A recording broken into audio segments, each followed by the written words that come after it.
वागर्थाविव संपृक्तौ वागर्थ प्रतिपत्तये जगतः पितरौ वंदे पार्वती परमेश्वरौ। आज के इस सम्मान समारोह के माननीय अध्यक्ष हमारे विश्वविद्यालय के आदरणीय कुलपति जी, परम पूज्य गुरुवर शुक्ल जी, सारस्वत अतिथि के रूप में विराजमान हम सबके गुरुदेव आचार्य जयशंकर लाल त्रिपाठी जी, माननीय संकाय प्रमुख जी, इस सम्मान समारोह के संयोजक प्रियवर आचार्य ओझा जी, मंच में बैठे हुए विद्वज्जन, सभागृह में बैठे हुए विद्वज्जन, प्रिय छात्रों, ये मेरा परम सौभाग्य है कि आज पूज्य गुरु जी के स्वागत सम्मान समारोह में मुझे भी दो शब्द कहने का अवसर प्राप्त हुआ है। मैं सन 77-78 से गुरु जी के विद्यार्थी के रूप में आरंभिक दिनों में रहा हूँ। फिर साहित्य विद्या पढ़ने के क्रम में मैं आचार्य महादेव उपाध्याय जी का शिष्य बन गया।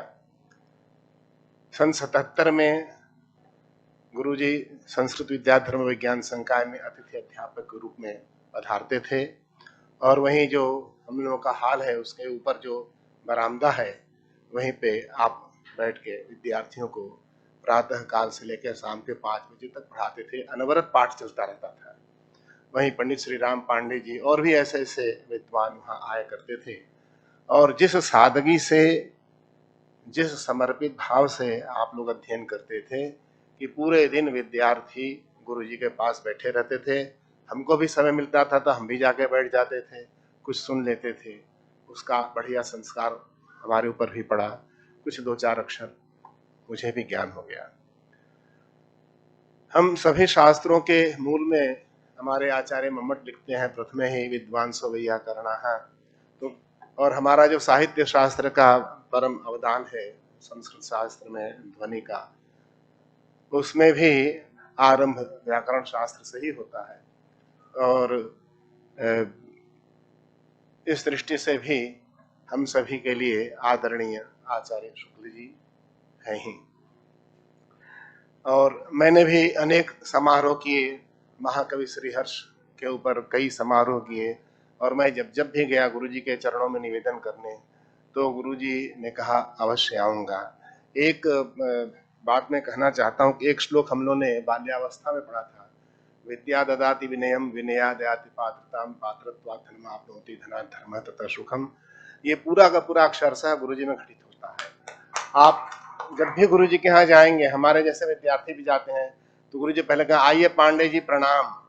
हम लोग कितने अपने आप को लगता है कि जमीन में धंस जाएं, लेकिन ये गुरु जी का आशीर्वाद मान के ही हम लोग ले लेते हैं। ये ऐसा अनुभव आप सभी का होगा जहाँ तक हम समझते हैं। ऐसा कोई नहीं होगा कि जिसको ऐसा अनुभव नहीं हुआ होगा। और गुरु जी फिर अपने हाथ से प्रसाद ही देते हैं। कोई ऐसा नहीं कि जिसको जाए और गुरु जी अपने हाथ से प्रसाद न दे, स्वयं पूजा भी करेंगे तो भी देंगे, बैठे रहेंगे अपने आसन पर तो भी देते हैं। तो ये विद्या की विनम्रता क्या है। और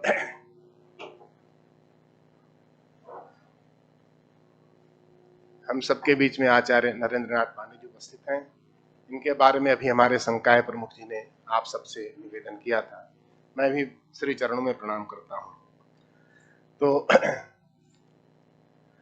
इस प्रकार जब भी हमने आदरणीय पूज्य गुरु जी का आवाहन किया, आप हमारे धर्म संस्कृत विद्या धर्म विज्ञान संकाय में पधारे और आपने श्रीहर्ष के, महाकवि श्रीहर्ष के नैषध पर भी और खंडन खंड खाद्य पर भी अनेक अपने विचार प्रकट किए, अनेक श्लोकों की व्याख्या भी किया आपने और अनेक दार्शनिक रहस्यों का भी उद्घाटन किया।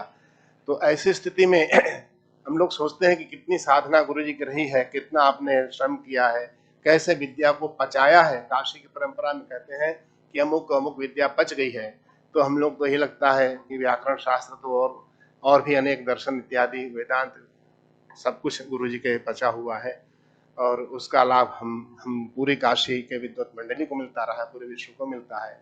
मैं समझता हूँ कि आज गुरु जी का जो सम्मान हमारे भारत सरकार ने किया है, वह सम्मान स्वयं को सम्मानित महसूस कर रहा है, ऐसा मेरा विचार है।